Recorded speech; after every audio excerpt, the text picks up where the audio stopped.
MTA International, reaching the corners of the earth.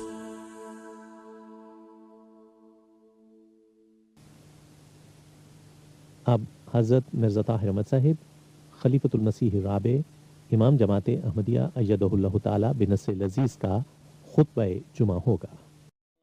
حبیبنا صلی علی محمد صلی علی حبیبنا صلی علی محمد صلی علی رسولنا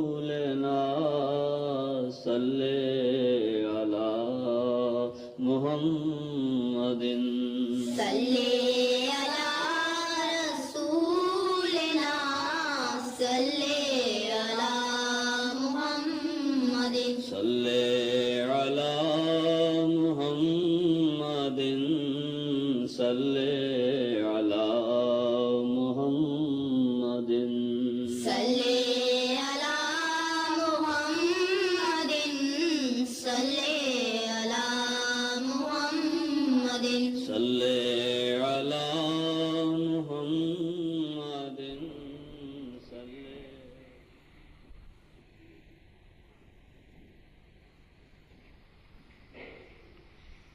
اذان دے دیں۔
أشهد أن لا إله إلا الله وحده لا شريك له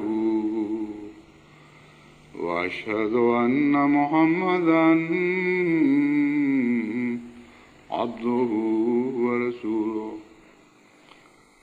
أما بعد فأعوذ بالله من الشيطان الرجيم بسم الله الرحمن الرحيم الحمد لله رب العالمين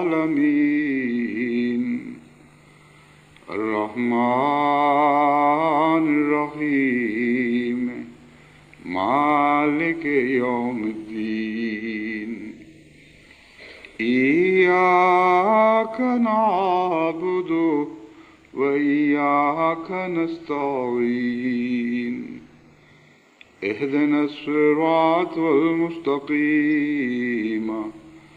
صراط الذين أنعمت عليهم غير المغضوب عليهم ولا الضالين.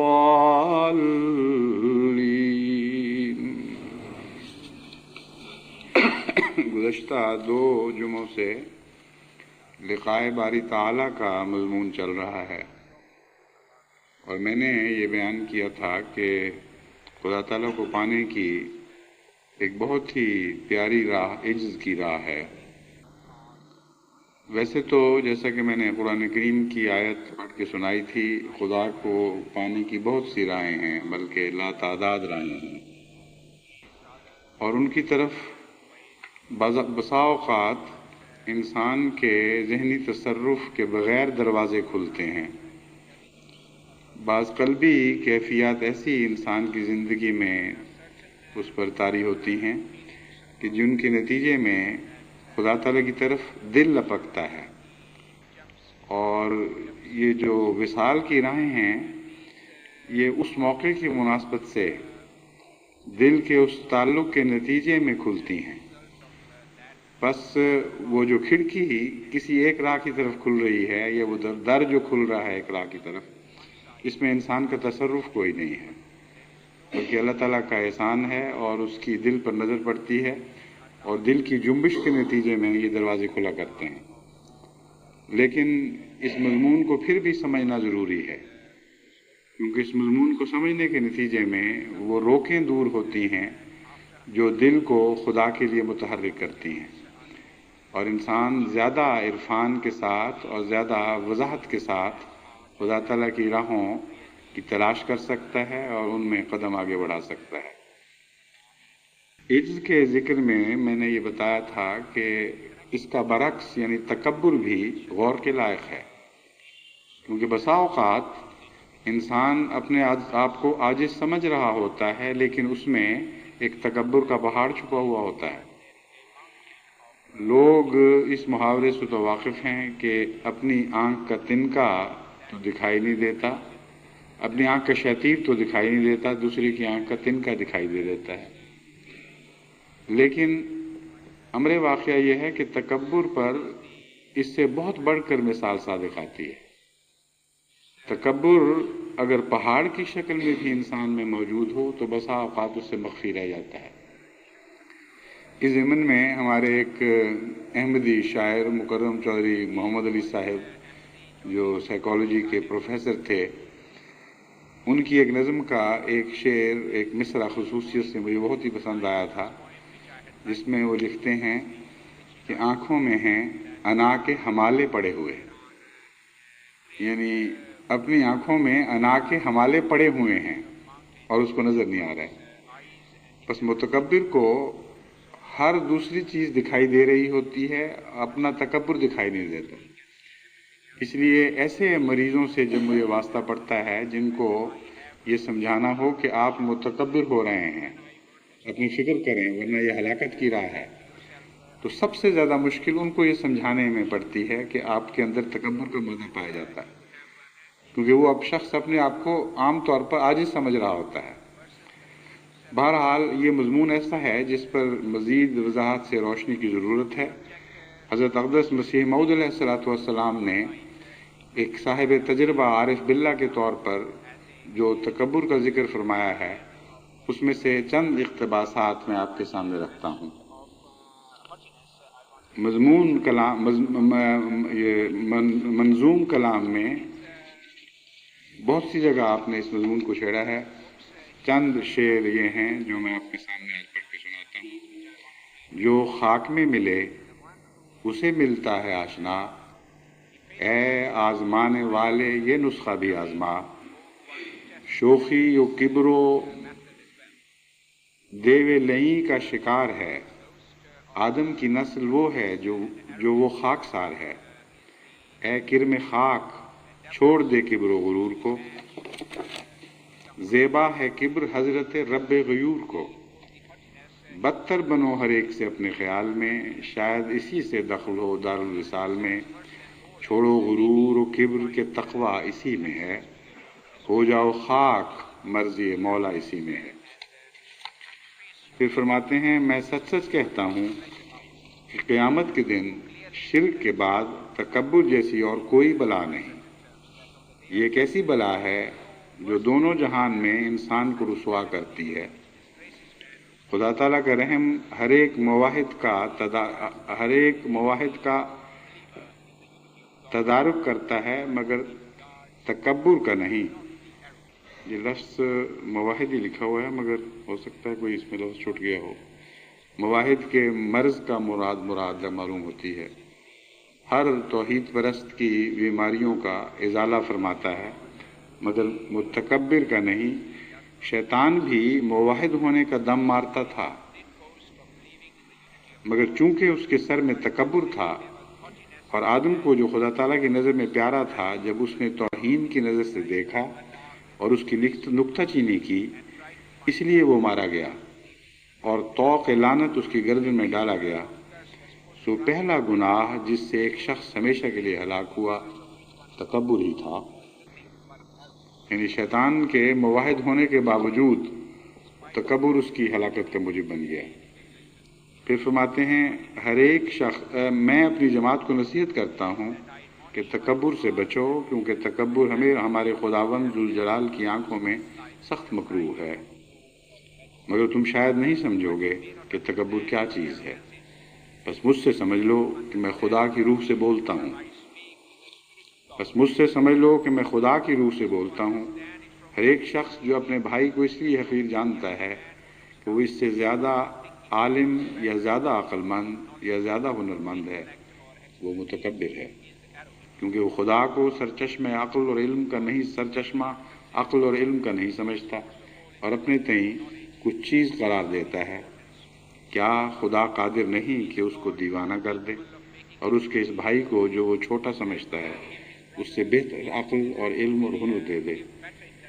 ایسا ہی وہ شخص جو اپنے کسی مال یا جاہ و حشمت کا تصور کر کے اپنے بھائی کو حقیر سمجھتا ہے، وہ بھی متکبر ہے، کیونکہ وہ اس بات کو بھول گیا ہے کہ یہ جاہ و حشمت خدا نے ہی اس کو دی تھی، اور وہ اندھا ہے اور وہ نہیں جانتا کہ وہ خدا قادر ہے کہ اس پر ایک ایسی گردش نازل کرے کہ وہ ایک دم میں اسفل السافلین میں جا پڑے اور اس کے اس بھائی کو جس کو وہ حقیر سمجھتا ہے اس سے بہتر مال و دولت عطا کر دے۔ ایسا ہی وہ شخص جو اپنی صحت بدنی پر غرور کرتا ہے یا اپنے حسن اور جمال اور قوت اور طاقت پر نازاں ہے اور اپنے بھائی کا ٹھٹھے اور استہزاء سے حقارت آمیز نام رکھتا ہے اور اس کے بدنی عیوب لوگوں کو سناتا ہے، وہ بھی متکبر ہے اور وہ اس خدا سے بے خبر ہے ایک دم میں اس پر ایسے بدنی عیوب نازل کرے کہ اس بھائی سے اس کو بدتر کر دے، اور وہ جس کی تحقیر کی گئی ہے ایک مدت دراز تک اس کے قوام برکت دے کہ وہ کم نہ ہوں اور نہ باطل ہوں، کیونکہ وہ جو چاہتا ہے کرتا ہے۔ ایسا ہی وہ شخص بھی جو اپنی طاقتوں پر بھروسہ کر کے دعا مانگنے میں سست ہے، ایسا ہی وہ شخص بھی جو اپنی طاقتوں پر بھروسہ کر کے دعا مانگنے میں سست ہے، وہ بھی متکبر ہے۔ یہ ایک بہت ہی اہم مضمون ہے جس کے متعلق کچھ مزید وضاحت کی ضرورت ہے۔ عام طور پر ہمارے ملک میں یہ محاورہ ہے کہ اب تو ہمارا کچھ بھی نہیں رہا اس لیے دعا کرتے ہیں، اب تو کوئی اور شکل نہیں باقی رہی۔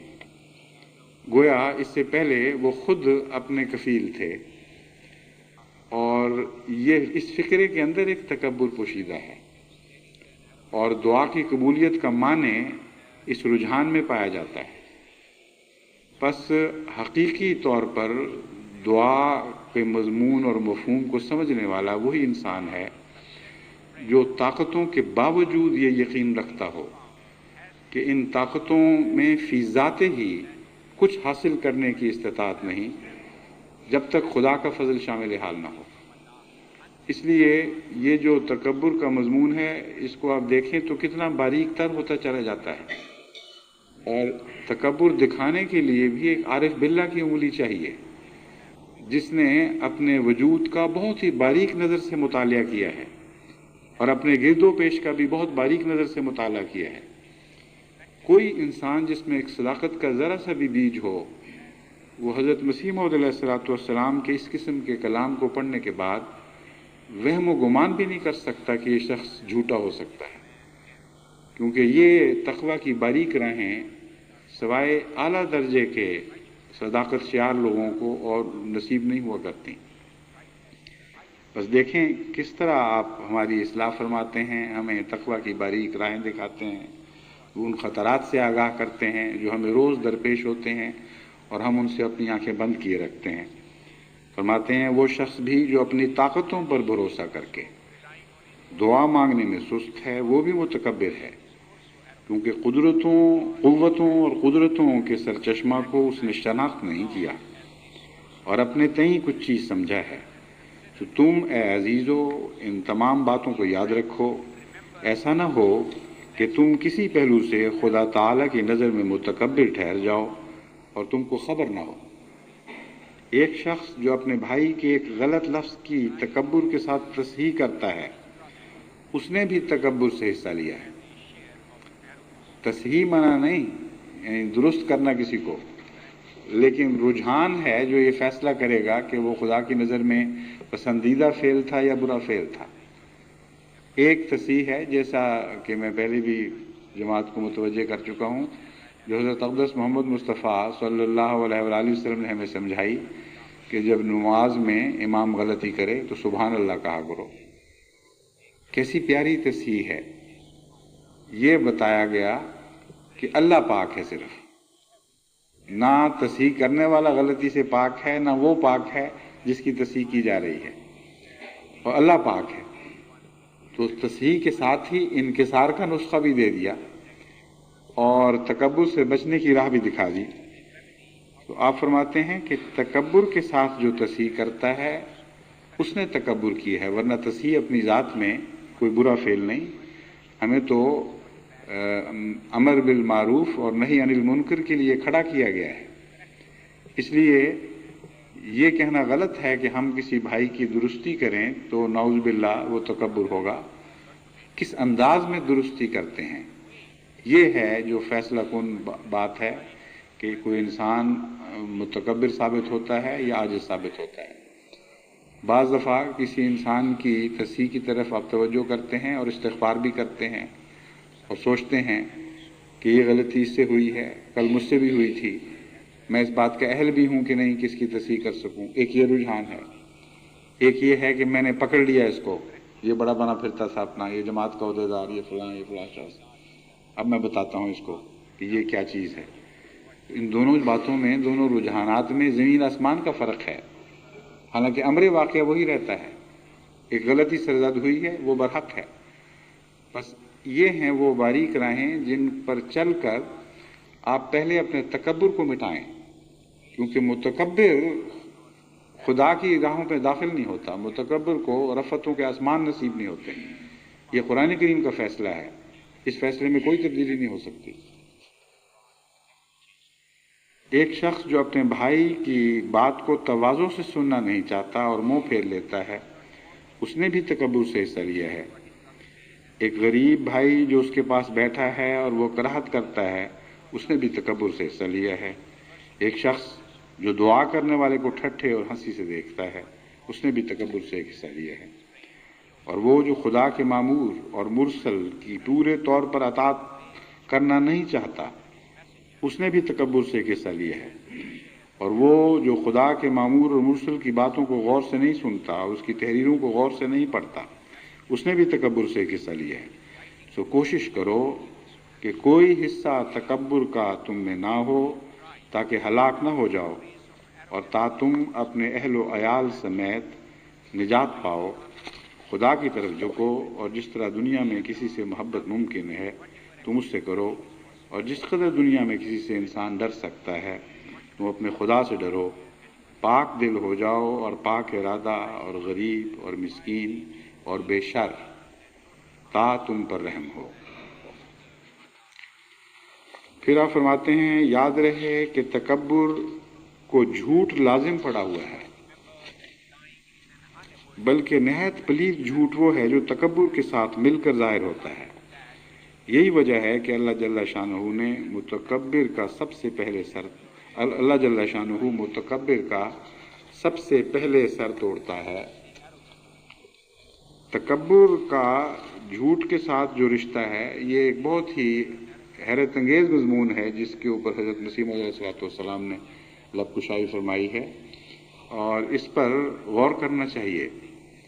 امر واقعہ یہ ہے کہ آپ جب غور کر کے تجزیہ کریں گے تو آپ حیران رہ جائیں گے کہ کس طرح تکبر اور جھوٹ کا چولی دامن کا ساتھ رہتا ہے۔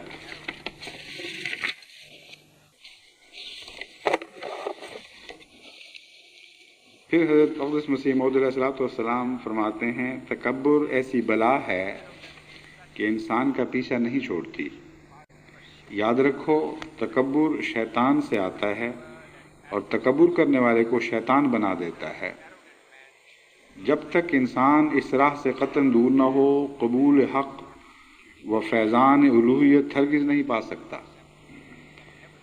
یہ فقرہ غور کے لائق ہے کہ تکبر شیطان سے آتا ہے اور تکبر کرنے والے کو شیطان بنا دیتا ہے۔ اب غور کریں تو شیطان بنا ہی تکبر سے تھا، اس کا آغاز ہی تکبر سے ہوا اور اس کا انجام شیطانیت پر تکبر کے نتیجے میں ہوا۔ بس شیطان ہی سے تکبر آتا ہے اور بالآخر انسان کو شیطان بنا دیتا ہے۔ جب تک انسان اس راہ سے قطعاً دور نہ ہو قبول حق و فیضان الوہیت ہرگز نہیں پا سکتا، کیونکہ تکبر اس کی راہ میں روک ہو جاتا ہے۔ بس کسی طرح سے بھی تکبر نہیں کرنا چاہیے، علم کے لحاظ سے، نہ دولت کے لحاظ سے، نہ وجاہت کے لحاظ سے، نہ ذات اور خاندان اور حسب نسب کی وجہ سے، کیونکہ زیادہ تر تکبر انہی باتوں سے پیدا ہوتا ہے۔ جب تک انسان اپنے آپ کو ان گھمنڈوں سے پاک و صاف نہ کرے گا اس وقت تک وہ اللہ جل شانہ کے نزدیک پسندیدہ و برگزیدہ نہیں ہو سکتا۔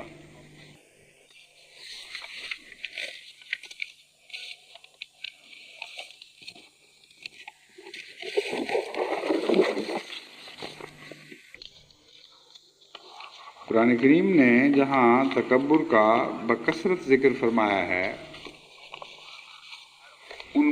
ان آیات پر اگر آپ غور کریں تو تکبر کی بہت سی باریک راہوں پر آپ اطلاع پا سکتے ہیں، کیونکہ قرآن کریم کا یہ اسلوب ہے کہ بظاہر ایک ہی مضمون بار بار دہراتا ہے، لیکن جب آپ سیاق و سباق پر غور کریں اور آیات میں معمولی تبدیلیوں پر غور کریں تو تب آپ کو یہ سمجھ آتی ہے کہ ایک ہی مضمون نہیں ہے، بلکہ ایک مضمون کی مختلف شاخوں پر بحث ہو رہی ہے، اور مختلف پہلوؤں اور زاویوں سے ایک مضمون کو زیادہ روشن اور واضح کر کے دکھایا جا رہا ہے۔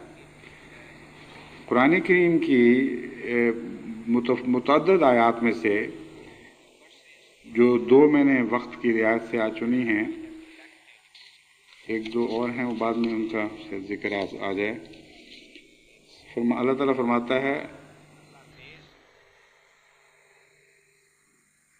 ساصرف عن آیاتی الذین یتکبرون فی الارض بغیر الحق وإن یروا کل آیۃ لا یؤمنوا بها وإن یروا سبیل الرشد لا یتخذوه سبیلا وإن یروا سبیل الغی یتخذوه سبیلا ذلک بأنہم کذبوا بآیاتنا وَكَانُوا عَنْهَا غَافِلِينَ۔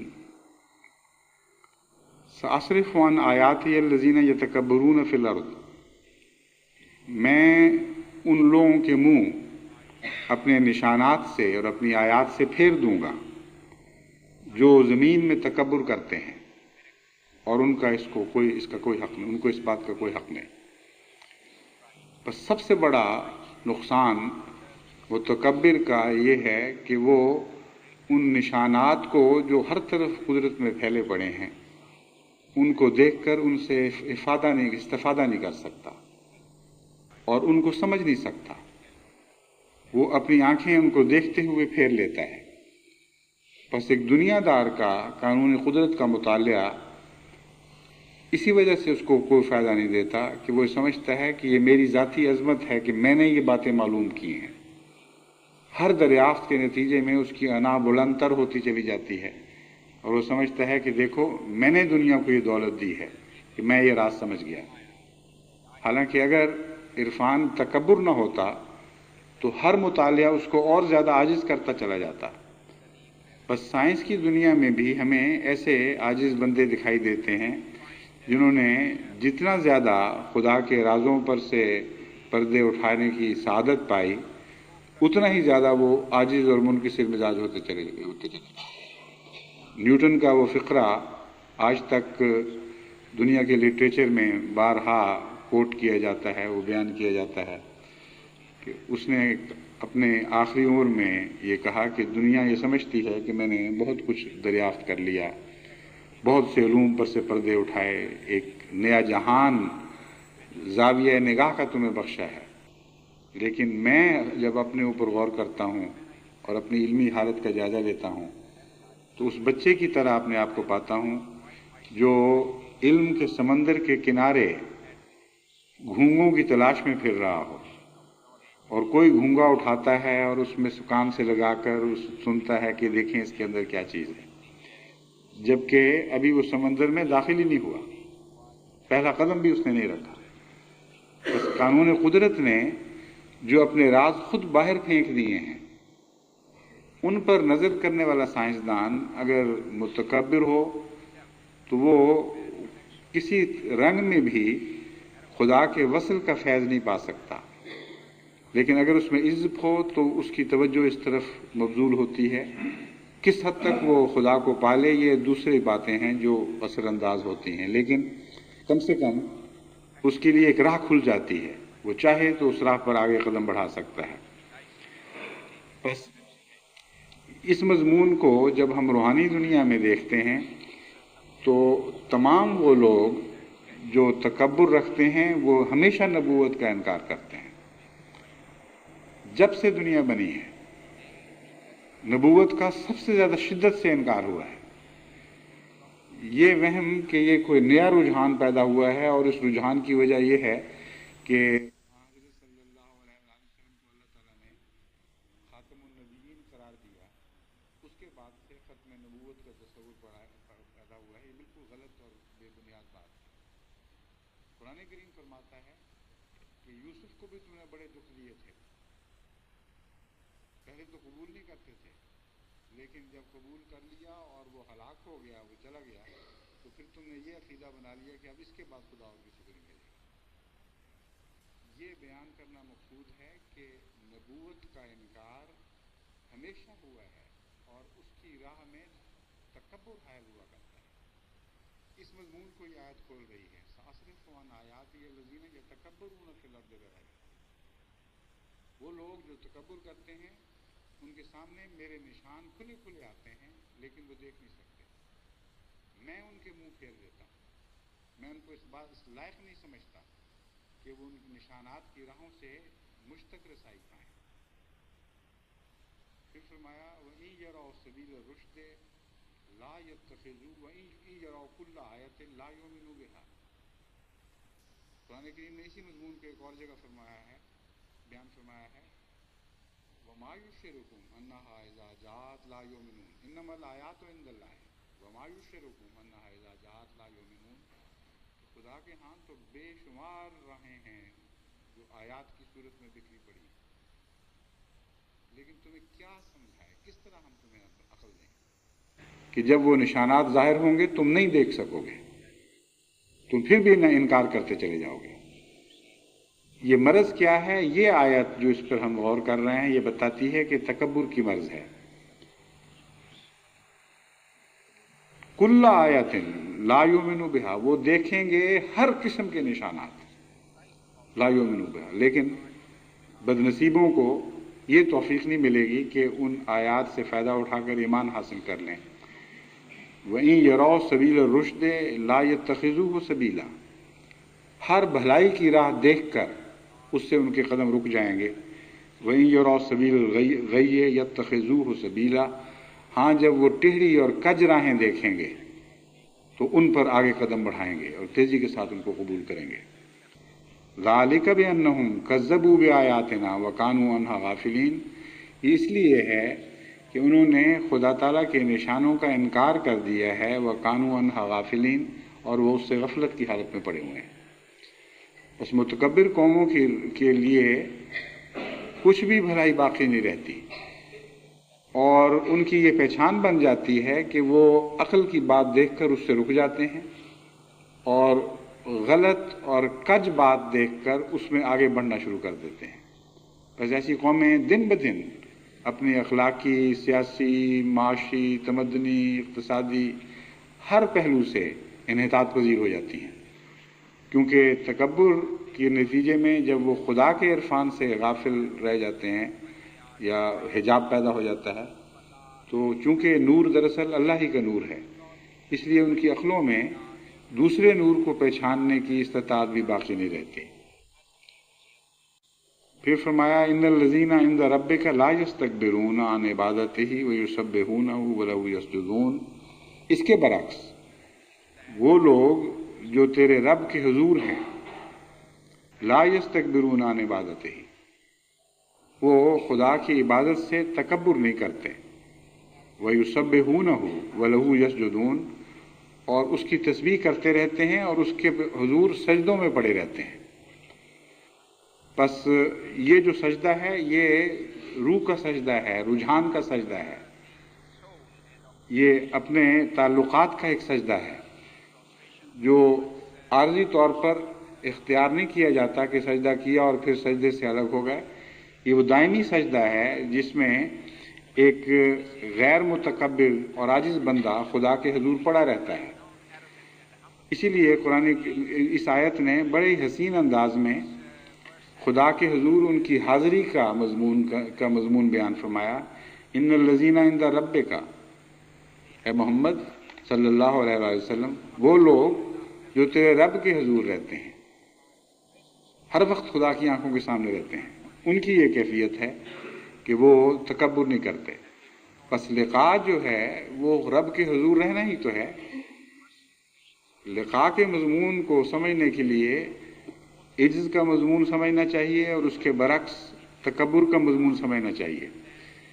عجز کی ہر راہ اختیار کرنے کی کوشش کرنی چاہیے اور تکبر کی ہر شکل سے نجات حاصل کرنے کے لیے جد و جہد کے ساتھ اللہ تعالیٰ سے دعا کرتے رہنا چاہیے، کیونکہ خدا تعالیٰ کی طرف سے توفیق کے بغیر انسان اپنے نفس کے تکبر سے آگاہی نہیں ہو سکتا۔ جب اس کو علم ہی نہیں ہوگا کہ مجھ میں کس کس رنگ کا تکبر پایا جاتا ہے، تو کیسے وہ اس تکبر سے بچ کر وصل کی راہ تلاش کر سکتا ہے۔ قرآن کریم نے جو فرمایا والذین جاہدوا فینا لنہدینہم سبلنا، وہ لوگ جو ہماری راہوں پر قدم بڑھاتے ہیں، ہماری خاطر مختلف راہوں سے چل کے آتے ہیں، ہم ان کو اپنی راہ کی ہدایت دیتے ہیں، ہم ان کو اپنی ذات کی طرف چلے آنے کی توفیق عطا کرتے ہیں۔ لنہدینہم سبلنا، یہ مضمون حضرت مسیح موعود کے کلام میں ایک جوابی دعا کے رنگ میں یا بے اختیار خواہش کے رنگ میں پایا جاتا ہے۔ آپ عرض کرتے ہیں تیرے کوچے میں کن راہوں سے آؤں، وہ خدمت کیا ہے جس سے تجھ کو پاؤں۔ کیسی بے اختیار عشق کی آواز ہے۔ اے میرے آقا، میں جانتا ہوں کہ بہت سی راہیں ہیں، لیکن اتنی راہیں ہیں کہ دل جس طرح ایکسائٹمنٹ کی وجہ سے مرتعش ہو گیا ہے، اس میں ایک اضطراب پیدا ہو گیا ہے، کس کو پکڑوں میں، اس کو اس کو کن کن راہوں سے تیرے حضور حاضر ہوں۔ یہ جو عشق کی بے اختیار آواز ہے، اس کے پیچھے ایک بہت گہری تڑپ پائی جاتی ہے۔ کوئی انسان جسے ادنا سا بھی نفسیات کا شعور ہو، حضرت اقدس مسیح موعود علیہ السلام کے اس شعر کو سننے کے بعد آپ کے متعلق یہ نہیں وہم بھی نہیں کر سکتا کہ یہ شخص جھوٹا، نعوذ باللہ، خدا پر جھوٹ بولنے والا شخص ہے۔ یہ بے قرار تڑپ گہری سچائی کے نتیجے میں نصیب ہوتی ہے اور گہرے عشق کے نتیجے میں نصیب ہوتی ہے۔ اس کو آپ جتنی دفعہ پڑھیں آپ پھر بھی حضرت مسیح موعود علیہ السلام کے دل کی اس طرف کا تصور نہیں مان سکتے، کیونکہ اس کے لیے کچھ نہ کچھ تجربہ ضروری ہے۔ فرماتے ہیں تیرے کوچے میں کن راہوں سے آؤں، وہ خدمت کیا ہے جس سے تجھ کو پاؤں۔ وہ شخص جس کی ساری زندگی خدمت میں وقف ہو، جس کی ہر راہ خدا کی طرف جانے والی راہ ہو، اس کے دل کا یہ حال ہے تیرے کوچے میں کن راہوں سے آؤں۔ اس کو عجز کہتے ہیں۔ حقیقی عجز یہ ہے، فرماتے ہیں، عرض کرتے ہیں محبت ہے کہ جس سے کھینچا جاؤں، خدائی ہے خودی جس سے جلاؤں۔ محبت چیز کیا کس کو بتاؤں، وفا کیا راز ہے کس کو سناؤں۔ میں اس آندھی کو اب کیوں کر چھپاؤں، یہی بہتر کہ خاک اپنی اڑاؤں۔ کہاں ہم اور کہاں دنیا مادی، فسبحان الذی اخذ العادی۔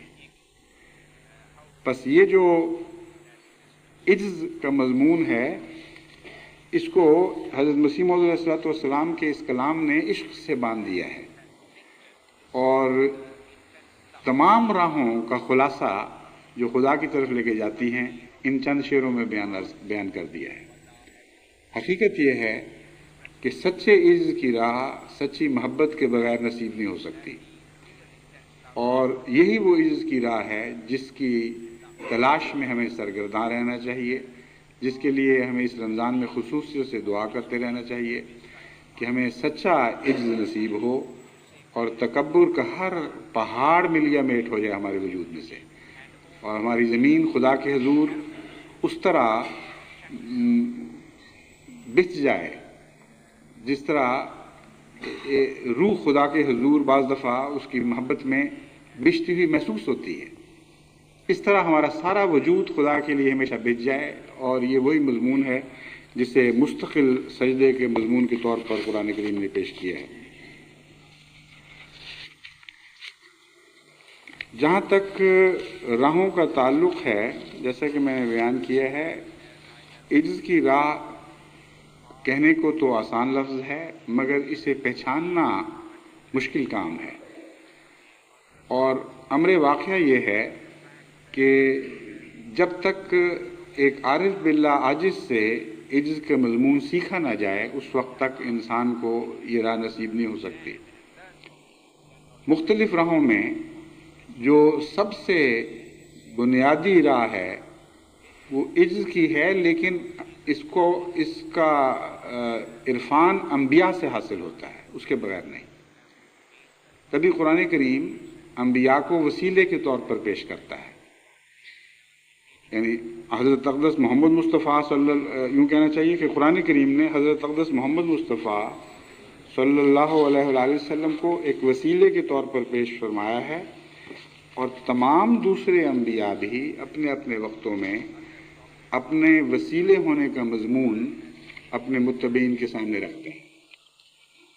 پس جو راہیں انبیاء اختیار کرتے ہیں ان راہوں سے گزر کر خدا ملے گا، اور انبیاء نے ہمیشہ عجز کی راہوں سے خدا کو پایا ہے۔ یہ وہ مضمون ہے جسے آپ کو خوب اچھی طرح ذہن نشین رکھنا چاہیے۔ حضرت اقدس مسیح موعود علیہ السلام نے جب یہ عرض کیا کہ تیرے کوچے میں کن راہوں سے آؤں، تو جواباً اللہ تعالیٰ نے آپ سے فرمایا کہ مجھے تیری عاجزانہ راہیں پسند آئیں۔ کیسا پیارا جواب ہے! جس طرح تم نے اپنے عشق کا اظہار کیا ہے، جس عاجزی کے ساتھ تم میرے حضور بچھ گیا ہے، یہی تو راہ ہے جس کی مجھے تلاش تھی، یہی تو راہ ہے جو مجھ تک پہنچاتی ہے۔ بس تیرے سوال میں ہی تیری بات کا جواب موجود ہے۔ تو کہتا ہے میرے مولا تیرے کوچے میں کن راہوں سے آؤں، میں بتاتا ہوں یہی راہیں ہیں جو مجھے پسند ہیں، انہی راہوں پر چلتا رہے، یہ عاجزانہ راہیں ہیں تیری جو مجھے پسند آئی ہیں۔ بس حضرت اقدس محمد مصطفیٰ صلی اللہ علیہ وآلہ وسلم کو بھی جب وسیلہ فرمایا گیا تو ہم اس مضمون پر غور کرتے ہیں تو حیران ہو جاتے ہیں کہ وسیلہ کہنے کے باوجود جب خدا یہ اعلان کرتا ہے کہ اس راہ سے آؤ مجھ تک، یہ جو محمد کی راہ ہے، اس رستے سے مجھ تک پہنچو، تو آن حضرت صلی اللہ علیہ وآلہ وسلم خود اپنے متعلق کیا سوچتے ہیں اور کیا طرز عمل اختیار فرماتے ہیں۔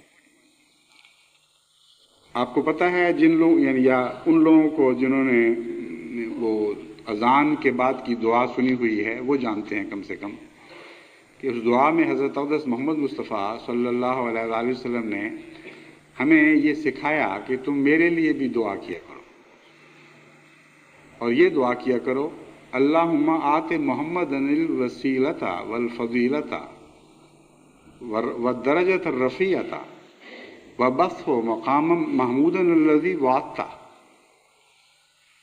اے ہمارے آقا، تو ہمارے آقا محمد مصطفیٰ صلی اللہ علیہ وآلہ وسلم کو وسیلہ عطا کر اور فضیلت عطا کر اور وہ درجہ رفیع عطا فرما جس کا تو نے وعدہ کیا ہے، اور درجہ رفیع عطا فرما اور وہ مقام محمود عطا فرما جس کا تو نے وعدہ کیا ہے۔ اب جسے وسیلہ بنایا گیا ہے اس کے عزت کا یہ عالم ہے کہ جن لوگوں کے لیے وسیلہ ہے ان سے کہتا ہے میرے لیے دعا کرو کہ خدا تعالیٰ مجھے واقعی وسیلہ بنا دے۔ اس سے زیادہ عجز کا مقام متصور ہی نہیں ہو سکتا۔ خدا کا قطعی وعدہ ہے کہ ہم تجھے مقام محمود ضرور عطا کریں گے، اور خدا کے یہ وعدہ سننے کے بعد، جاننے کے باوجود کہ میرے حق میں یہ وعدہ ہے، پھر وہ اپنے غلاموں کو نصیحت کرتا ہے کہ میرے لیے دعا کیا کرو کہ خدا واقعی مجھے مقام محمود عطا کر دے۔ بس نبوت کی گہرائی تک، نبوت کی کنہ کو سمجھنے کے لیے عزت کے مقام کو سمجھنا چاہیے۔ حضرت اقدس محمد مصطفیٰ صلی اللہ علیہ وآلہ وسلم تمام بنی نوع انسان میں میرے ایمان کے مطابق سب سے زیادہ عاجز بندے تھے، اور یہ جو دعا ہے، اس قسم کی دعا آپ کو دنیا کے کسی اور نبی نے نہیں سکھائی۔ کم سے کم میرے علم میں، مذاہب کے مطالعہ میں ایسی کوئی دعا نظر نہیں آتی۔ حالانکہ دوسروں کو بھی وسیلہ قرار دیا گیا ہے۔ حضرت مسیح کا یہ قول ہمیں ملتا ہے کہ راہ اور حق اور زندگی میں ہوں، کوئی میرے وسیلہ کے بغیر باپ کے پاس نہیں آتا۔ لیکن ایسی کوئی دعا نہیں ملتی جس میں اپنے غلاموں کو انہوں نے یہ نصیحت کی ہو کہ میرے لیے دعا کیا کرو کہ جو وسیلہ خدا نے مجھے بنایا ہے اور جو راہ بنایا ہے وہ واقعتاً اپنے تمام تر معانی کے ساتھ مجھے نصیب ہو جائے۔ بس وسیلہ ہونا اپنی ذات میں ایک بڑا گہرا مضمون ہے، اور حضرت اقدس محمد مصطفیٰ صلی اللہ علیہ وآلہ وسلم سے تعلق قائم کیے بغیر یہ وسیلہ نہیں نصیب ہو سکتا۔ اور یہ تعلق جس طرح آن حضرت صلی اللہ علیہ وآلہ وسلم کو اپنے رب سے عاجزانہ تھا، اسی طرح آپ کی امت کا فرض ہے اور اس کے بغیر راہ کوئی نہیں کہ آن حضرت صلی اللہ علیہ وآلہ وسلم سے اپنے تعلق کو عاجزانہ بنا دیں اور اپنے وجود کو آن حضور کے وجود کے سامنے بچھا دے، گویا کہ کلیتاً آپ کی بادشاہی کو قبول کر لے۔ حضرت مسیح موعود علیہ الصلوۃ والسلام اسی وسیلے کے مضمون کا ذکر کرتے ہوئے فرماتے ہیں، واللہ ان محمدً کردافت وبہل وصول بسدت السلطان۔ خدا کی قسم، حضرت محمد مصطفیٰ صلی اللہ علیہ وآلہ وسلم تو خدا تعالیٰ کے وزیر اعظم ہیں، وبہل وصول بسدت السلطان، اس بادشاہ یعنی خدا تعالیٰ کی چوکھٹ پر اس وزیر اعظم کے وسیلے سے پہنچا جائے گا۔ اگر وزیر اعظم کی طرف سے حکم نصیب نہ ہو، اجازت نامہ نصیب نہ ہو، تو کون ہے جو بادشاہ کی چوکھٹ تک پہنچتا ہے؟ بس آن حضرت صلی اللہ علیہ وآلہ وسلم سے ایک تعلق لازمی ہے، اور وہ تعلق اسی طرح عاجزانہ ہونا چاہیے جس طرح حضرت اقدس محمد مصطفیٰ صلی اللہ علیہ وآلہ وسلم کا تعلق عاجزانہ تھا۔ علاوہ ازیں آن حضرت صلی اللہ علیہ وآلہ وسلم کا بندوں سے بھی ایک عاجزانہ تعلق تھا۔ اور اس مضمون کو سمجھیں گے تو پھر آپ کے وسیلے ہونے کا مضمون زیادہ سمجھ آ جائے گی۔ اپنے غلاموں کو دعا کے لیے کہنا، ان باتوں میں دعا کے لیے کہنا جن کے حتمی طور پر فیصلہ شدہ ہونا معلوم ہو چکا تھا، یہ اپنے غلاموں کے سامنے ایک عاجزانہ تعلق کا اظہار ہے۔ حضرت عمر کو ایک موقع پر کہا، بھائی میرے لیے دعا کرنا۔ بس حضرت صلی اللہ علیہ وآلہ وسلم کا خدا تعالیٰ سے جو عاجزانہ تعلق تھا، اس کے ساتھ بنی نوع انسان کے ساتھ بھی ایک عاجزانہ تعلق تھا، اور غریبوں سے ایک گہرا تعلق تھا۔ بس محض ایک رومانی عشق کا اظہار کافی نہیں ہے۔ حضرت صلی اللہ علیہ وآلہ وسلم اگر وسیلہ بنیں گے تو ان لوگوں کے لیے بنیں گے جو آپ کے وسیلہ ہونے کے مضمون کو سمجھتے ہیں اور ان راہوں سے آپ کے پاس پہنچتے ہیں جو راہیں آپ نے خود ہمیں دکھائی ہیں۔ ان میں جیسا کہ میں نے بیان کیا ہے عاجزانہ راہیں ہیں جو ہر سمت میں عاجزی کے ساتھ چلتی ہیں۔ بنی نوع انسان سے بھی عاجزانہ تعلق ہے اور خدا سے بھی عاجزانہ تعلق ہے، اور جہاں تک خدا کے غریب بندوں کا تعلق ہے ان میں اتر کر آپ نے دراصل خدا کو پایا ہے۔ خدا کے مصیبت زدہ بندوں کی راہ سے آپ نے خدا کے وجود کو پایا ہے۔ اس بات کا قطعی ثبوت اس واقعہ میں ملتا ہے جو نبوت کے حصول کے ماہ بعد پیش آیا۔ حضرت اقدس محمد مصطفیٰ صلی اللہ علیہ وآلہ وسلم کو جب نبوت کے مقام پر فائز فرمایا گیا اور پہلی وحی نازل ہوئی، تو جب آپ بہت سخت خوف زدہ حالت میں کہ یہ کیا واقعہ مجھ سے گزر گیا ہے، گھر واپس لوٹے، اور اس قدر گہرا اثر تھا اس واقعہ کا کہ آپ شدت سے کانپ رہے تھے اور سخت سردی محسوس کر رہے تھے۔ حضرت خدیجہ رضی اللہ تعالیٰ عنہا نے آپ کو چادریں اڑھائیں یا لحاف ڈالے، جس قسم کی بھی اس وقت صورت تھی تن ڈھانپنے کی۔ اس کے بعد آپ کے خوف دور کرنے کے لیے اور یہ بتانے کے لیے کہ آپ کے ساتھ جو خدا کا سلوک ہے وہ محض آپ کا وہم نہیں، یہ کوئی اور واقعہ نہیں ہو رہا، بلکہ اس کی ایک ٹھوس وجہ موجود ہے۔ جس قسم کے آپ ہیں ان سے خدا ایسے ہی سلوک کیا کرتا ہے۔ یعنی آپ کی نبوت، آپ کو جو نبوت عطا ہوئی ہے یہ ہے تو بہرحال وحی ہی، لیکن آپ یہ بیان فرما رہی تھیں، یہ عرض کر رہی تھیں حضور کی خدمت میں کہ آپ کے اندر وہ صفات موجود ہیں جن کے نتیجے میں اللہ تعالیٰ رحمت فرماتا ہے اور پھر ایسے بندوں کو نبوت عطا کرتا ہے۔ وہ صفات کیا ہیں؟ عرض کیا، لَتَصِلُ الرَّحِمَ وَتَحْمِلُ الْكَلَّ وَتَكْسِبُ الْمَعْدُومَ وَتَقْرِي الضَّيْفَ وَتُعِينُ عَلَى نَوَائِبِ الْحَقِّ، کہ اے محمد صلی اللہ علیہ وآلہ وسلم، کلا واللہ ما یخزیک اللہ ابدا، ہرگز نہیں، خدا کی قسم، خدا تجھ جیسوں کو کبھی ضائع نہیں کیا کرتا۔ کسی قسم کا خوف نہ کھائیں، آپ وہ نہیں ہیں جو ضائع کر دیے جاتے ہیں، کیونکہ اگر آپ ضائع کر دیے جائیں تو دنیا سے تمام نیکیاں ضائع کر دی جائیں گی، پھر غریبوں، مجبوروں، یتیموں، بے سہاروں کا پوچھنے والا کوئی باقی نہیں رہے گا۔ انکا تصل الرحمہ، تو وہ شخص ہے جس نے رشتوں کے احترام قائم کر دیے ہیں، جس نے بہن کو بھائی سے محبت کرنی سکھا دی، بیٹوں کو ماں کی عظمت بتائی، ماں باپ کو اپنے بیٹوں سے تعلق سمجھایا۔ سارے رشتے جو ادب اور احترام اور پیار اور محبت کے تقاضے کرتے ہیں وہ آپ نے قائم کیے ہیں، حالانکہ ابھی نبوت نصیب نہیں ہوئی تھی۔ وَتَحْمِلُ الْكَلَّ، وہ خدا کے بندے جن کی کمریں ٹوٹ رہی تھی بوجھوں سے، کوئی ان کا بوجھ اٹھانے والا نہیں تھا۔ تحمل الکلہ، تیری عادت بن چکی ہے، تو آگے بڑھتا ہے اور ایسے مظلوموں کے بوجھ اٹھا لیتا ہے۔ وَتَكْسِبُ الْمَعْدُومَ، اور وہ تمام اخلاق جو دنیا سے معدوم ہو چکے تھے، ان میں سے ایک ایک کو تو اپنی روزانہ کی زندگی میں زندہ کرتے چلا جا رہا ہے. اور تقرب ضیفہ، تو بے حد مہمان نواز ہے اور مہمانوں کے ساتھ بہت ہی حسن سلوک کرنے والا ہے. وَتُعِينُ عَلَى نَوَائِبِ الْحَقِّ، اور آسمان سے جو بلائیں نازل ہوتی ہیں بنی نوع انسان پر، تو آگے بڑھتا ہے اور ان بلاؤں میں ان کے ہاتھ بٹاتا ہے، ان کے دکھ بانٹتا ہے. بس دیکھیں، وسیلہ جس کو بنایا گیا ہے خود وہ خدا تک کن راہوں سے پہنچا تھا. وسیلہ بنا کیسے؟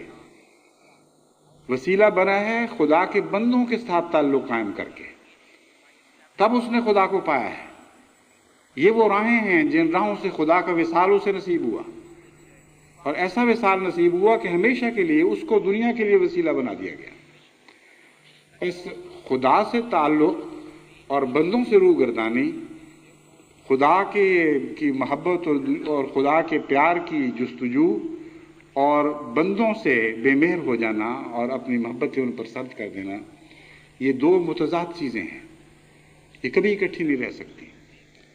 بس اس رمضان مبارک میں یہ بھی یاد رکھیں کہ آن حضرت صلی اللہ علیہ وآلہ وسلم رمضان مبارک میں اس طرح خیر خیرات کیا کرتے تھے، اس طرح غریبوں کے دکھ بانٹا کرتے اور ان کے لیے آسائشیں پیدا کرنے کی کوشش کرتے تھے کہ حضرت عائشہ صدیقہ رضی اللہ تعالیٰ عنہا روایت کرتی ہیں کہ آپ تو ایک باد صبا کی طرح ایک ہمیشہ چلنے والے فیض پھیلانے والے وجود تھے، ہمیشہ ہی چلا کرتے تھے. لیکن رمضان کے دنوں میں تو یوں لگتا تھا جیسے یہ باد صبا آندھی بن گئی ہے، اس کثرت سے آپ فیض پھیلاتے تھے. بس میں نے جو جماعت کو پہلے بھی ایک دفعہ توجہ دلائی تھی کہ اپنی عید میں بھی غریبوں کو شامل کریں. میں اس ضمن میں اس کی یاد دہانی بھی کراتا ہوں. اس رمضان مبارک میں اپنے نفوس کا جائزہ لیں اور دیکھیں کہ آپ کا کس حد تک اللہ کے بندوں سے تعلق ہے. خدا کے بندوں کے لیے اپنے وجود کو جھکائیں اور پھر دیکھیں کہ کس طرح خدا کی رحمت آپ کو جھکتی ہے، آپ کی طرف جھکتی ہے.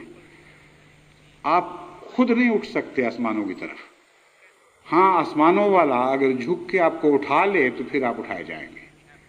اس مضمون کو سمجھنے کے بعد اگر بنی نوع انسان کے تعلقات میں آپ وہ حسن پیدا کریں جو حضرت اقدس محمد مصطفیٰ صلی اللہ علیہ وآلہ وسلم کے تعلقات میں تھا، جس نے آپ کو رفتیں عطا کی، جس نے آپ کو وسیلہ بنا دیا، تو پھر آپ لقاء کی ایک توقع رکھنے کے حقدار بن جائیں گے. پھر خدا بہتر جانتا ہے کہ کس حد تک آپ اس کی نگاہ میں حقدار ہیں کہ نہیں، لیکن کم سے کم اپنی نظر میں تو آپ ایک معقول طریق پر سوچ سکتے ہیں کہ ہاں میں بھی شاید لقاء والوں میں داخل کر لیا جاؤں. لیکن اس کے بغیر نہیں، اس کے بغیر یہ محض کہانیاں ہیں، محض جذباتی خیال کی باتیں ہیں کہ مجھے رسول اللہ صلی اللہ علیہ وسلم سے بڑی محبت ہے، بڑا عشق ہے.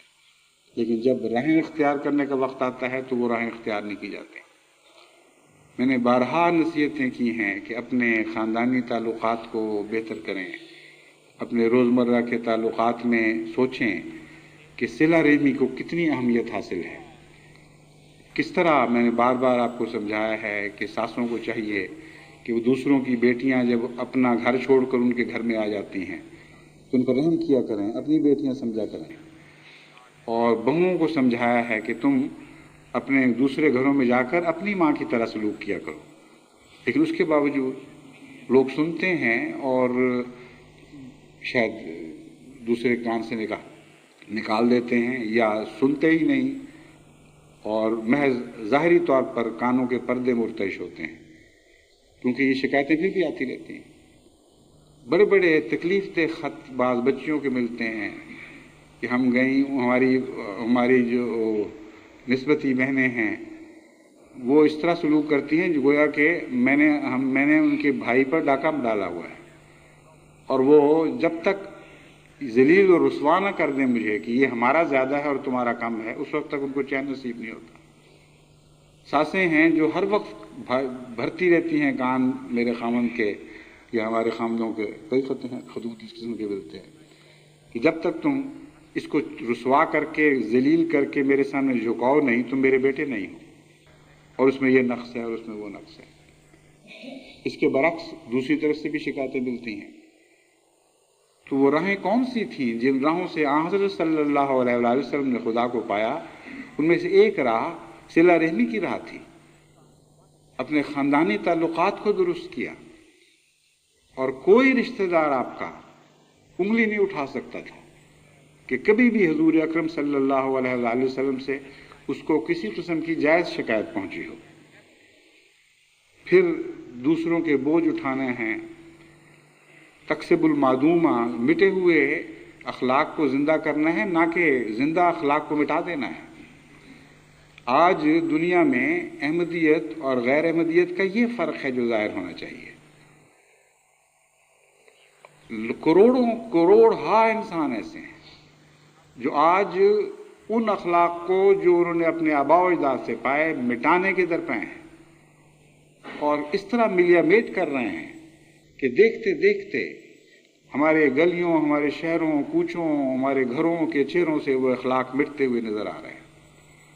بد اخلاقی سیاہی کی صورت میں دیواروں پر دکھائی دے گی آپ کو، ہر قسم کی گندی کلمات وہاں لکھے ہوئے دکھائی دیں گے، ہر قسم کی گندی تصویریں وہاں دکھائی دیں گی. لیکن یہ ظاہری تصویریں نہیں ہیں، یہ دلوں کی تصویریں ہیں جو اچھل اچھل کر باہر نکل رہی ہیں. اخلاق معدوم ہو رہے ہیں. بس احمدی اگر اخلاق کو قائم نہیں کریں گے تو کیسے خدا کو پائیں گے؟ ایک ایسا شخص جو اپنی بدخلقی سے باز نہیں آتا، گندی زبان استعمال کرتا چلا جاتا ہے، اپنے بھائی سے حقارت سے پیش آتا ہے، اپنے بیوی بچوں سے ظلم کا سلوک کرتا ہے اور تلخی سے ان سے باتیں کرتا ہے، خیال نہیں کرتا کہ ان کے بھی دل ہیں، چھوٹے چھوٹے بچوں کے بھی جذبات اور احساسات ہیں. پھر وہ باتیں لقاء کی کر رہا ہو، یہ باتیں کرے کہ اس رمضان مبارک میں اے خدا مجھے اپنا لقاء نصیب کر دے. جسے ان کا لقاء نصیب نہیں، جو ہر وقت ساتھ رہتے ہیں، اسے خدا کا لقاء کیسے نصیب ہو سکتا ہے؟ اور جو ساتھ ہیں ان کا عرفان حاصل کریں، ان کا لقاء حاصل کریں. پھر یاد رکھیں کہ یہ وہی راہ ہے جس راہ پر چل کر حضرت محمد مصطفیٰ صلی اللہ علیہ وآلہ وسلم نے اپنے رب کو پایا تھا. یہ ہے وسیلہ ہونے کا مضمون. اس کو سمجھیں گے تو وہ آپ کے لیے وسیلہ بنیں گے. اگر نہیں سمجھیں گے تو محض کہنے سے اور محض زبان سے درود پڑھنے سے حضرت اقدس محمد مصطفیٰ صلی اللہ علیہ وآلہ وسلم آپ کے لیے وسیلہ نہیں بن سکتے. تقریر ضعیفہ یہ وہ مضمون ہے جو خدا کے فضل سے نسبتاً جماعت میں بہتر حالت میں پایا جاتا ہے. اکرام ضعیف کا جہاں تک تعلق ہے، بسا اوقات یہ اطلاعیں ملتی ہیں اور کثرت سے کہ اس طرح احمدیوں نے ہماری مہمان نوازیاں کی ہیں کہ عقل دنگ رہ گئی ہے. اس لیے اس مضمون کو میں چھوڑتا ہوں. یہ کہ صرف کہوں گا کہ دعا کیا کریں. یہ خوبی جو ہم نے لنگر خانوں سے سیکھی ہے، جو قادیان میں آنے والوں سے سیکھی اور قادیان میں میزبانوں سے سیکھی، یہ خدا ہمیشہ ہمیں جاری اور زندہ رکھے اور کبھی بھی اس خوبی کو مٹنے نہ دے. وَتُعِينُوا عَلَى نَوَائِبِ الْحَقِّ، اور اپنے مصیبت زدہ بھائیوں کو جن کا بس نہیں چلتا، کوئی ایسی مصیبت آفت پڑ جاتی ہے کہ وہ گر جاتے ہیں، ان کو اٹھانے کی کوشش کیا کریں. بس عید میں جہاں آپ اپنے خاندان کے ساتھ خوشیاں منائیں گے، میں یہ نہیں کہتا کہ ان کو چھوڑ دیں، ان کا بھی اپنا حق ہے. ان خوشیوں کو ضرور قائم رکھیں، ان روایات کو زندہ رکھیں، لیکن جہاں تک ممکن ہو کچھ وقت غربا کے لیے بھی نکالیں، کچھ نعمتیں ان کے سامنے بھی پیش کریں تاکہ وہ بھی آپ کی خوشیوں میں شریک ہو سکیں. اس ضمن میں آخری بات یہ سمجھانی چاہتا ہوں کہ خوشیوں میں شریک کرنا اور بات ہے اور کسی کے غم میں شریک ہونا اور بات ہے، اور یہ دونوں باتیں ضروری ہیں. بہت سے امیر ایسے ہیں اور خدا کے فضل سے جماعت احمدیہ میں کثرت سے ایسے ہیں جو چندوں کے علاوہ اور دینی خدمات کے علاوہ مسلسل غربا پر کچھ خرچ کرتے ہیں، صدقات کی صورت میں بھی اور ذاتی طور پر اپنے غریب رشتہ داروں کی مدد کے ذریعے بھی. اس کو کہتے ہیں اپنی خوشیوں میں دوسرے کو شریک کرنا. لیکن غم میں شریک ہونے والا مضمون اس سے کچھ مختلف ہے اور نفس کی اصلاح کے لیے بہت ہی ضروری ہے.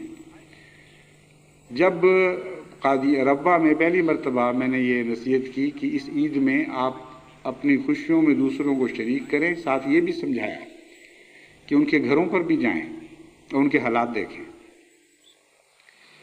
پہلی دفعہ ان لوگوں کو جو ہمیشہ سے نیکی کرنے والے تھے، واقعتاً آنکھوں کے سامنے لوگوں کے دکھ نظر آئے، اس قدر مغلوب ہوئے ہیں بعض لوگ کہ مجھے انہوں نے لکھا کہ ہم برداشت نہیں کر سکتے، بتا نہیں سکتے کہ کیسا دکھ ہمیں محسوس کیا تھا، کیسا اپنے آپ کو گناہگار سمجھا تھا۔ جن گھروں کو ہم سمجھتے تھے کہ ہم نے کبھی تحفے بھیج دیے، بڑے خوش ہو گئے، بہت ان کی خدمت کر دی، جب قریب جا کر دیکھا تو کیسی ترسی حالتوں میں ان کے بچوں کو پایا ہے، کیسے دکھوں میں ان کو دیکھا ہے، ان کے گھروں کی حالتیں دیکھی ہیں، اور ہمارے اندر تو ایک انقلاب برپا ہو گیا ہے۔ بس خوشیوں میں شریک نہیں ہونا، صرف غموں میں شریک ہونا ہے، اور ایک عید میں نہیں بلکہ ہمیشہ اب بنی نوع انسان کے غموں میں شریک ہونے کی کوشش کریں، اپنے محلوں سے اتریں اور غریبوں کی کٹیاؤں میں جائیں، ان کو قریب سے دیکھیں، ان کی اصلاح احوال کی کوشش کریں۔ لجنات ہیں وہ ان میں سے خصوصیت سے وہ امیر بہنیں جو نیکی کا جذبہ رکھتی ہیں اور کرتی چلی جاتی ہیں اللہ کے فضل کے ساتھ، کبھی وہ ایک ایسی کلب بھی بنائیں کہ غریبوں کے محلوں میں جا کر آج کل کے لحاظ سے مناسب احتیاطوں کے ساتھ یقیناً ان دیکھیں، ان کے حالات کا جائزہ لیں، ان سے سوچیں، پوچھیں کہ آپ کا بجٹ چلتا کس طرح ہے، کیا کرتے ہیں بچے، کپڑے کیسے پہنتے ہیں، کیا کھاتے ہیں، اور پھر ان کو سمجھائیں کہ اس طرح تم اختیار کرو، یہ چیزیں احتیاطیں کرو، یہ زیاس نہ کرو، صرف یہی نہیں بلکہ پھر ان کی مدد کریں، ان کو بتائیں کہ اس معاملے میں آپ کے پاس غسل خانہ کوئی نہیں ہے، پردہ کوئی نہیں ہے، ٹوائلٹ کا انتظام اچھا نہیں ہے، بیماری کے وقت ایک عذاب بن جاتا ہے گھر میں، یہ جو ضروری چیزیں ہیں ان میں ہم آپ کی مدد کرتے ہیں، اگر آپ ہمیں اجازت دیں تو ہم ان چیزوں میں عملاً آپ کی ٹھوس مدد کرنے کے لیے تیار ہے، آپ کو یہ چیزیں بنا دیتے ہیں یا زائد مدد دے دیتے ہیں جن سے آپ کو سہولت حاصل ہو جائے۔ یہ وہ طریق ہے جس سے آپ صرف خوشیاں نہیں بانٹیں گے اپنی، بلکہ لوگوں کے دکھ بھی بانٹیں گے۔ اور آن حضرت صلی اللہ علیہ وسلم کی ساری زندگی صرف خوشیاں بانٹنے میں نہیں گزری، دکھ بانٹنے میں گزری ہے، اور ایسا دکھ بانٹا ہے کہ خدا نے آپ کو مخاطب ہو کر فرمایا کہ اپنے آپ کو ان کے غم میں ہلاک نہ کر لینا۔ یہ وہ وسیلہ ہے جو ہمیں عطا کیا گیا ہے، یہ وہ عاجزانہ راہیں ہیں جو ہمیں دکھائی گئی ہیں، ان راہوں پر چلیں آپ تو قرآن کے الفاظ میں محمد مصطفیٰ کی قسم کھا کر کہتا ہوں کہ آپ کو ضرور لقاء نصیب ہو۔ یہ وہ راہیں ہیں جو ناکام اور نامراد نہیں رکھا کرتی، یہ ضرور اپنے محبوب کے در تک آپ کو پہنچا کے چھوڑیں گی۔ بس یہ رمضان نہ گزرنے دیں جب تک دعاؤں کے ذریعے اور ان اعمال کے ذریعے جو حضرت اقدس محمد مصطفیٰ صلی اللہ علیہ وسلم نے ہمیں سکھائے ہیں ہم خدا کو پا نہ لیں اور یقین نہ کر لیں کہ اس خدا کو ہم نے دیکھ لیا اور اس خدا نے ہمیں دیکھ لیا اور ہم نے اس کی لقاء کی جنت کو حاصل کر لیا ہے۔ خدا کرے یہ ابدی جنتیں ہمیں نصیب ہوں۔ اگر ہم لقاء کی جنت کو اس دنیا میں پالیں تو کوئی دنیا کا غم ہمیں ڈرا نہیں سکتا۔ الا ان اولیاء اللہ لا خوف علیہم ولا هم يحزنون۔ یہ وہ صاحب لقاء ہیں جن کے متعلق قرآن کریم فرماتا ہے کہ خبردار خدا کے اولیاء کو تم کیسے ڈرا سکو گے، تم کیسے ان کو دکھ پہنچا سکتے ہو، یہ ابدی جنتوں میں بس رہے ہیں، لا خوف علیہم، کوئی خوف ان پر اب غالب نہیں آ سکتا، ولا هم يحزنون، اور کوئی نقصان ان کو حزین بنا کر نہیں چھوڑ سکتا، کیونکہ ہمیشہ یہ خدا کے ساتھ رہتے ہیں۔